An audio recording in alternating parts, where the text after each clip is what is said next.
रतलाम।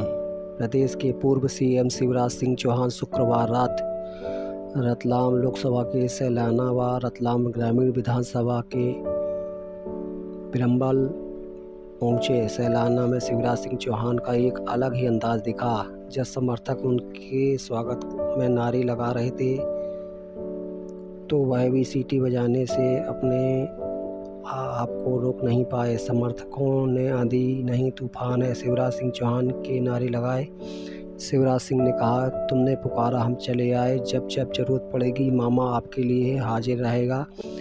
मेरे आपके संबंध स्नेह व प्रेम के हैं, आत्मीयता व दिलों का रिश्ता है और दिलों के रिश्ते बहुत ऊपर होते हैं। और मेरी बहनों, मुझे मुक्ति भी नहीं चाहिए।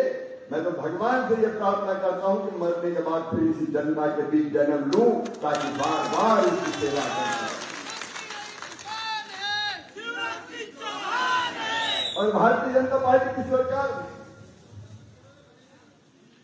दिल्ली में माननीय प्रधानमंत्री नरेंद्र मोदी जी के नेतृत्व में और यहाँ पहले मैं और अब मोहन जी के नेतृत्व में जनता की सेवा करने का काम भी किया है।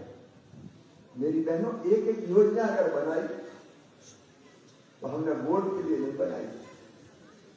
जनता की तकलीफें जो जिंदगी में बचपन में देखी थी, मैं देखता था बचपन में। बेटी अगर पैदा हो जाती थी तो कई बार तकलीफ होती थी, बेटी कैसे पैदा हो गई, बेटी तो आफत है, बेटा बुढ़ापे की लाठी का सहारा है। और वह अन्याय में देखता था तो मन में ये संकल्प पैदा होता था कि बेटी को बोझ नहीं वरदान बनाना है शिवराज, इसलिए मैंने लाडली लक्ष्मी योजना बनाई। आज 50 लाख लाडली लक्ष्मी बेटी धरती पर, मध्य प्रदेश की धरती पर, जो लखपति है, तो छोटी छोटी थी, विजय सहाय जानते हैं, गोद में खिला खिला के हमने उनको लाडली लक्ष्मी का प्रमाण पत्र दिया था। आज वो कॉलेज में पढ़ रही है और मामा मामा कह के जब पुकारती है तो मेरे रोम रोम फूल से हो जाता है। मेरी बहनों, तुम्हारी जिंदगी में कष्ट दे मुख्यमंत्री कन्यादान योजना में आधी सीटों पर बहनों को रिजर्वेशन दिया ताकि चुनाव लड़े और नेतृत्व करे, सरकारें चलाए।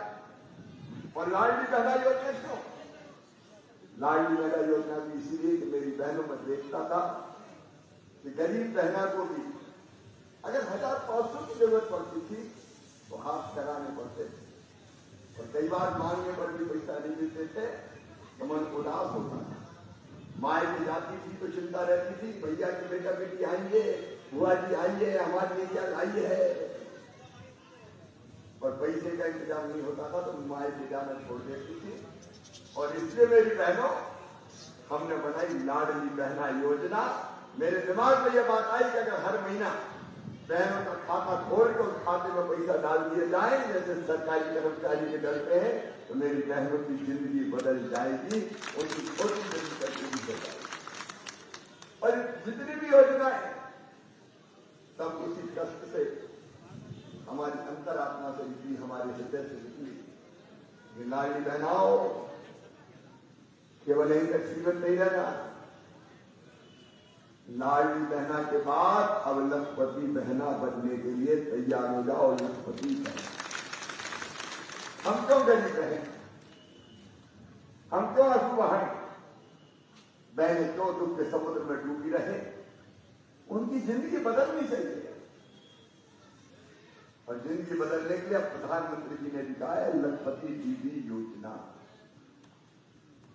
और उस योजना को कोई मजाक मत समझना। लखपति दीदी का मतलब है हर साल 1 लाख रुपया की आमदनी हर बहन की होनी चाहिए। बताओ होनी चाहिए कि नहीं होनी चाहिए?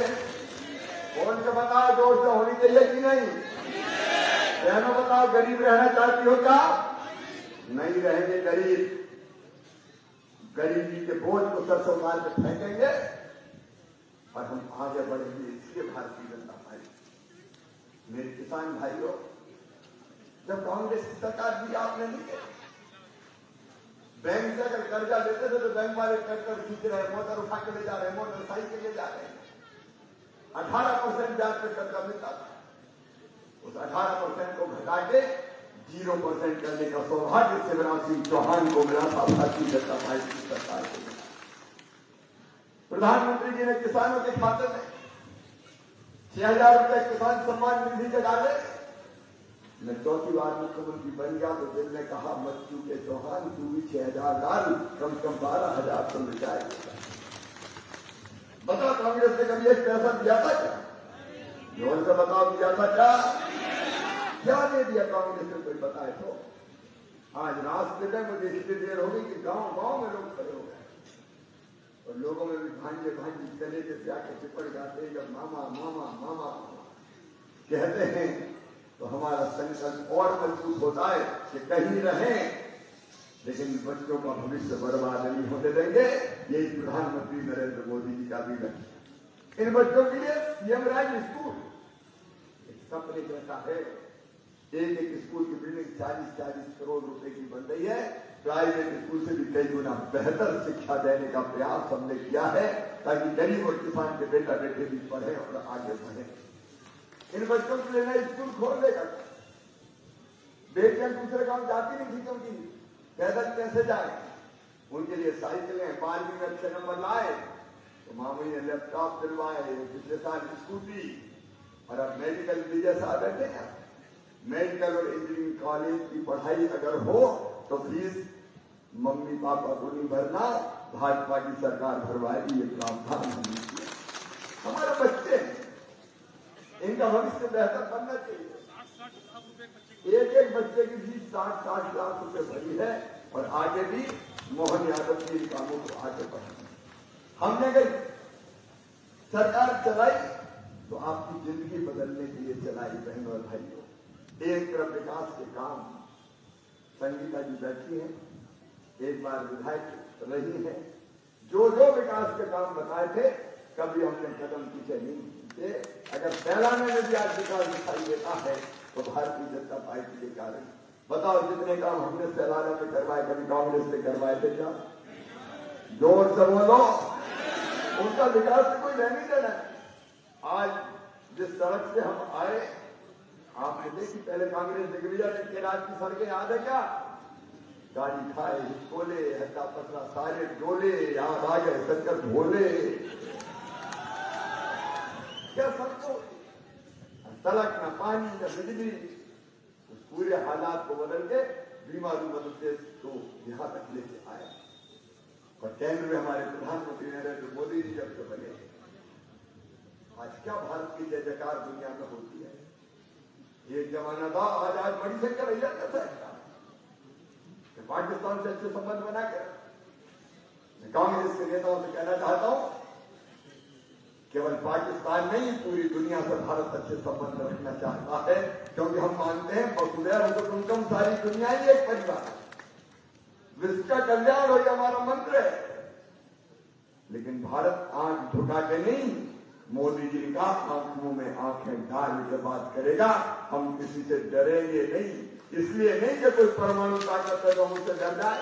पीएम नरेंद्र मोदी जी ने कह दिया हम किसी को छेड़ेंगे नहीं, लेकिन किसी ने हमें छेड़ा तो उसे हम छोड़ेंगे नहीं। आज भारत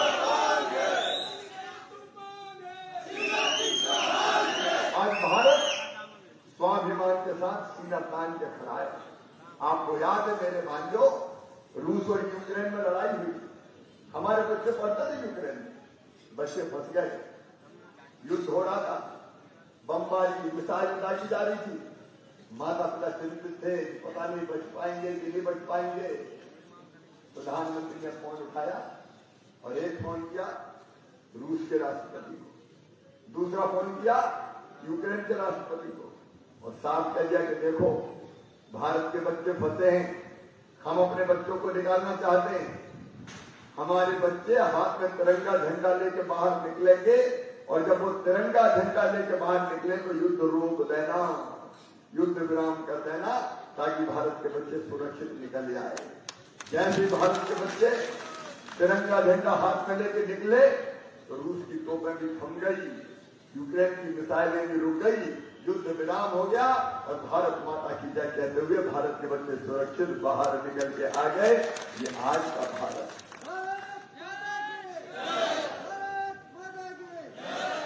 कांग्रेस के जमाने में ऐसा भारत था, वैभवशाली, गौरवशाली, संपन्न और समृद्ध भारत का निर्माण नरेंद्र मोदी जी के नेतृत्व में हो रहा है। लेकिन कांग्रेस डरी सी, घबराई सी, बुद्धि पे ऐसे है कांग्रेस के जैसे मंत्रणा घुस गई हो। रोज वो सैम अंकल एक नया बयान दे देते हैं, जो मन में आए वो कहते हैं। आप बताओ, अयोध्या में भगवान श्री राम का दिव्य और भव्य मंदिर बना तो सबको खुशी हुई कि नहीं हुई? जोर से बताओ। प्राण प्रतिष्ठा हुई तो सबको खुशी हुई कि नहीं? पूरा देश प्रसन्न था।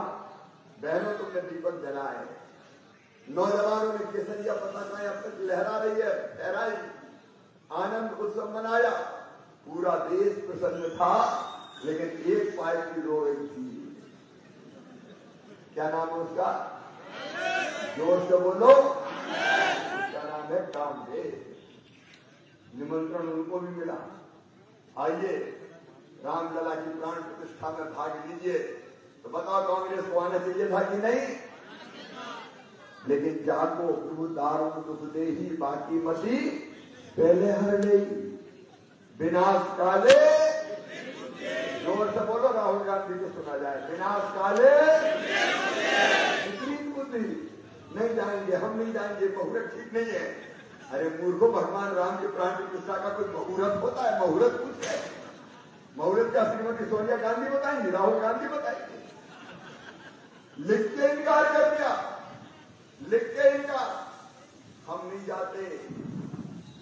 जब तक सूरज चंद्रमा रहेगा, जब तक ये धरती रहेगी, तब तक ये लिखा रहेगा कि इन्हें भगवान राम की प्राण प्रतिष्ठा में जाने से इनकार किया था। बताओ, ऐसी पार्टी को वोट देना चाहिए क्या? जोर से बोलो। इसलिए वोट दे, तुम्हें बताओ कौन सा गुण है तुमने? एक चीज तो बता दो मेरे भाइयों और बहनों, सावधान रहना। ये सैम अंकल ने अभी कहा कि विरासत टैक्स लगना चाहिए। विरासत टैक्स, ये टैक्स क्या है? अमेरिका में लगता है, अगर कोई आदमी मर जाए तो उसकी संपत्ति का 55% हिस्सा सरकार खजाने में जमा कर लेती है विरासत टैक्स के नाम पर। कांग्रेस कह रही है, सैम अंकल विरासत टैक्स लगना चाहिए। अरे हमारे यहाँ तो गरीब से गरीब भाई और बहन वे काट काट के कुछ पैसे बचाते हैं कि मरने के बाद अपने बेटे बेटियों को देंगे, एक आध मकान बना दें, एक आध खेत खरीद लें, कुछ तो लेके जाएं। बताओ, बचा के रखते कि नहीं रखते? और कांग्रेस कह रही है कि अगर मर गए तो उसका 55% हिस्सा हम खजाने में जमा कर लेंगे। बताओ, अपनी मेहनत की कमाई सरकार को लूटने दोगे क्या? कांग्रेस के विचार भारतीय नहीं है, हिंदुस्तानी नहीं है। कांग्रेस तो विदेशी विचारों के बंधन में बंधी है, और ये चला रहा है पंडित जवाहरलाल नेहरू के जमाने। भारत की प्रगति और विकास का रास्ता तय करना था तो उन्हें पश्चिम का, इंग्लैंड और अमेरिका का, रूस का अनुकरण नहीं किया। और राहुल बाबा भी अजीब अजीब चीजें सोचते रहते हैं। और इसलिए मैं कहने आया हूं, ये कांग्रेस भारतीय विचारधारा वाली नहीं है, हमारी संस्कृति। बताओ, एक नेता उनको कहते हैं कि भारत कोई एक तरह के लोग थोड़ी है। नॉर्थ ईस्ट में जो लोग हैं वो तो चीनियों जैसे दिखते हैं, दक्षिण में जो लोग हैं वो अफ्रीका जैसे दिखते हैं। कांग्रेस ने कौन से रंग भेद का चश्मा लगा रखा है? अरे हम वो लोग हैं जो मानते हैं कि हर एक आत्मा में एक ही परमात्मा निवास करता है। हम सब एक हैं, अलग भाषा, अलग वेश, फिर भी अपना एक देश। लेकिन ये कांग्रेस बांटने का काम करती है। ये कांग्रेस के खतरनाक इरादे, इनसे आज मैं आपको सावधान करने आया हूं। मेरे बहनों और भाइयों, कांग्रेस को वोट देना मतलब देश को तबाही के गर्त में ले जाना है। और वोट हम क्यों देते हैं? 3 चीजों में हम वोट देते हैं। एक पार्टी कौन सी? तो एक तरफ भारतीय जनता पार्टी है, राष्ट्रवादी, भारतीय संस्कृति, जीवन मूल्य, परंपराओं का रक्षण करने वाली पार्टी, जिसने प्रधानमंत्री जी के नेतृत्व में फ्री में अन्न दिया लोगों को, राशन। कभी गरीबों को फ्री में राशन दिया था क्या कांग्रेस ने? फ्री में राशन, मकान अभी 3 करोड़ और बनाए जाएंगे। जिनके पास नहीं है वो चिंता ना करे, सबको पक्का मकान बनवा के भारतीय जनता पार्टी सरकार। आयुष्मान कार्ड, शौचालय, घर घर पानी। मेरी लाडली बहनों, तुम्हारे गांव में पाइपलाइन बिछा के और टोटी वाला नल लगा के पीने का पानी देंगे, हैंडपंप का पानी नहीं भरना पड़ेगा। टोटी खोलोगी तो झरझर पानी आएगा और गुंद गगरा बर्तन सब भर जाएंगे। ये बीजेपी की सरकार है। मैं अगर हमारे काम गिनाऊं तो इतने हैं कि आधी रात हो जाएगी। इतना समय हमारे पास नहीं है। पार्टी अगर कोई है तो भारतीय जनता पार्टी। कांग्रेस को चुनने का कोई फायदा नहीं है। अच्छा, कांग्रेस क्या कर लेगी बताओ? या जीत हुई तो कांग्रेस कुछ कर पाएगी क्या? कांग्रेस का ढोल में बची न मदनिया में, न दिल्ली में, न भोपाल में। क्या करेगी कांग्रेस बताओ? डबल इंजन की सरकार यह काम कर रही है। दिल्ली में मोदी जी के नेतृत्व में बनेगी, हम मोहन यादव के नेतृत्व में चल रही है। कांग्रेस क्या करेगी? और इसके कांग्रेस में बीजेपी। दूसरी बात बताओ मेरे बहनों और भाइयों, ठंडे दिमाग से सोच के बताओ। लोकसभा के चुनाव में हम केवल सांसद नहीं चुनते, सांसद के माध्यम से हम चुनते हैं प्रधानमंत्री। तो आप बताओ, प्रधानमंत्री देख के चुनना चाहिए कि नहीं? अरे जोर से बोलो। सब्जी भाजी खरीदने बहने जाती है तो किसकी लड़ती है? ये मत दो, ये भट्टा खराब, ये आलू खराब, अच्छा वाला चाहो। तराजू में अच्छा वाला खुलवाती है।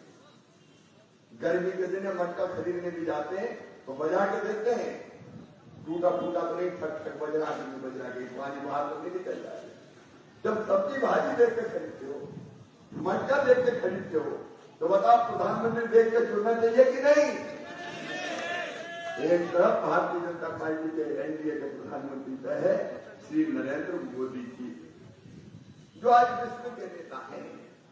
एक तरफ नरेंद्र मोदी, दूसरी तरफ कांग्रेस का प्रधानमंत्री कौन है? इंडी गठबंधन का प्रधानमंत्री कौन है पता है क्या? अरे जोर से पता है क्या? आज तक बताया क्या? कांग्रेस की हालत ये हो गई कि उनके नेता चुनाव नहीं लड़ रहे। सोनिया गांधी जी चुनाव नहीं लड़ रहे। मैं नहीं लड़ती, मैं तो राज्यसभा में जाऊंगी। बेचारे कांतिलाल को फंसा दिया कि मतलब खुद तो चुनाव लड़ नहीं गए। मैडम चुनाव नहीं लड़ रहे। राहुल गांधी अमेठी से नहीं लड़ रहे, वायनाड चले गए, रणछोड़वास हो गए। राहुल बाबा रणछोड़वास। और फिर लगा वायनाड भी नहीं जीतेंगे तो रायबरेली से और भर दिया। देखो भैया, हम तो आपके सामने खड़े जेल में पैदा हुए हैं और अब तक हम 6 बार विधायक बन चुके, 5 बार सांसद, 11 चुनाव तो हम जीत चुके और बार-बार मामा धूमधाम से जीते जा रहे हैं। लेकिन हम तो एक ही सीट पे लड़े। विजय जी भी जानते, हमारे सारे साथी जानते, एक ही सीट से लड़ रहे हैं। बुढ़ी से या बुढ़ी साल रहे हम सब कुछ कहां से मिलकर हम पैदा हुए वहीं से, हम कहा को कहीं जाए, हम तो वहीं से लड़ेंगे। लेकिन ये अपनी जगह से चुनाव भी नहीं लड़ पा। आप बताओ, जो अपनी पार्टी को चुनाव नहीं जिता सकते, जो खुद नहीं जीत सकते, वो अपनी पार्टी को चुनाव जिता सकते क्या? और इसलिए कांग्रेस बेकार है। प्रधानमंत्री तो बता दो, करेगा भी नहीं बताएंगे, बाद में देखेंगे। धन्य भैया हो। अरे बताओ तो, धन्नू को बनाओगे, पन्ना को बनाओगे, कल्लू को बनाओगे, लल्ला को बनाओगे, मन्ना को बनाओगे कि जुम्मन को बनाओगे?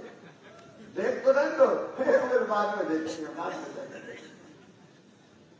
कई बार कहते बारी से बन जाएंगे, 6 महीना तू, 6 महीना तू, 6 महीना तू। बताओ ऐसे देश चलेगा क्या? जनता के कल्याण के काम होंगे क्या? और इसलिए मैं निवेदन करने आया हूं, मेरे बहनों और भाइयों, देश के प्रधानमंत्री चुनिए। सांसद के लिए भारतीय जनता पार्टी ने बहन श्रीमती अनिता नागर को अपना उम्मीदवार बनाया है। पहले जिला पंचायत के अध्यक्ष रह चुके, पढ़ी लिखी, समझदार, प्रशासनिक दक्षता आती है, कोई कसर आपकी सेवा में नहीं छोड़ी। और इसलिए मेरा निवेदन है, भारतीय जनता पार्टी को सैलाना वालों जिताओ, कमल के फूल की बटन दबाओ, अनिता बहन अनिता नागर को अपना सांसद बनाओ और प्रधानमंत्री श्रीमान नरेंद्र मोदी जी को बनाने में योगदान दो। बोलिए, आप सब तैयार हैं? कमल के फूल की बटन दबाएंगे, बहन अनिता नागर को चुनाव जिताएंगे, अपना सांसद बनाएंगे, मोदी जी को प्रधानमंत्री बनाएंगे और मामा भी चिंता करते हैं।